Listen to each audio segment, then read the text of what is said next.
Hi, my name is Jessica. I wanted to talk to you a little bit about core strength. Now, most people are well aware that having good core strength is extremely important, but what a lot of people are not aware of is exactly how to engage your core properly. One of the most common misconceptions about engaging your core is that it's just your abdominals. And that while having abdominal strength is incredibly important, that's not the only thing that's important. One of the things that we teach in physical therapy is the importance of not only having good, strong abdominal strength, but also having good strength in your hips, your glutes, the muscles of your low back, and then the muscles of your pelvic floor. And for the purposes of the video today, I'm going to talk to you about how to properly engage your abdominals, most specifically your lower abdominals, the muscles of your low back, and then the muscles of your pelvic floor. Those three are extremely important, and not only are they good to learn how to engage, but how to engage them together at the same time. So first we're going to talk about lower abdominals, which most people are familiar with. And I talk about lower abdominals, specifically the transversus abdominis, which lives right about here, really in the front part of your pelvis.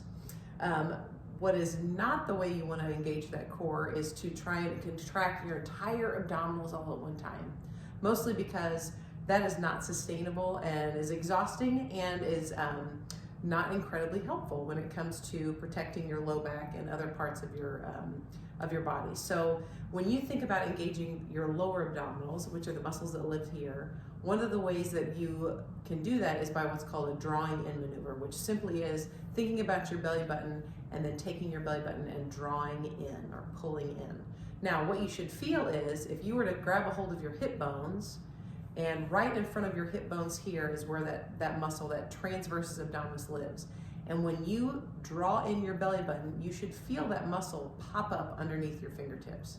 So again, when you think your pelvis bone here, you walk into the soft tissue just off the bone, touch it with your fingertips, and then draw in your belly button, and you should feel that muscle pop up under your fingers.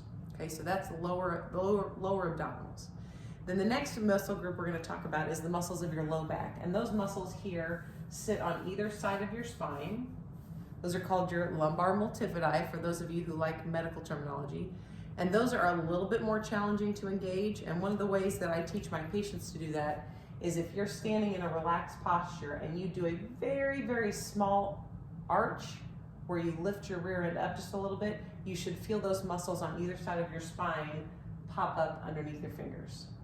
So you can do it in standing. Another way you can do it is lying down on your side. That's another great way to engage those abdominals. And while lying on your side, if you put your hands on, not over your spine, but just to the side of it, and from a relaxed position, slightly arch your back where you're making the small of your back, exaggerating that arch just a tiny bit, very, very small amount.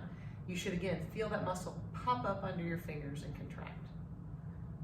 You can also do this on your back, and if you're lying on your back, again, if you put your fingers on either side of your spine, and you start relaxed, and then lift up the small of your back a tiny amount, you should feel those lower abdominals pop up underneath your fingers.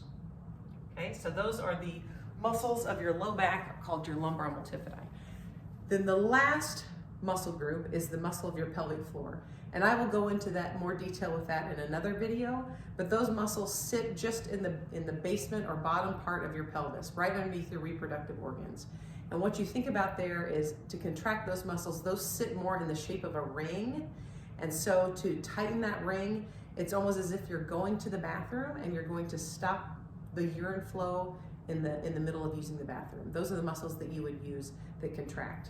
Now, the challenge of those three muscle groups is not only learning how to contract them, but how to contract them all at the same time.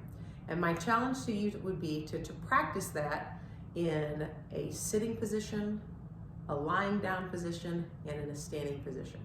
And that can be quite challenging, but it's also very doable and something that is very important. So when you hear the expression to engage your core, try and remember that it is not just your abdominals, but is all three muscle groups. It is the lower abdominals, the muscles of the pelvic floor, and the muscles of the low back. And learning to contract all three of those muscle groups at the same time will be the most beneficial to you and the most effective way to engage your entire core to protect you and keep your low back and your body healthy. Hope this was helpful. If you have any questions, don't hesitate to reach out. Thank you.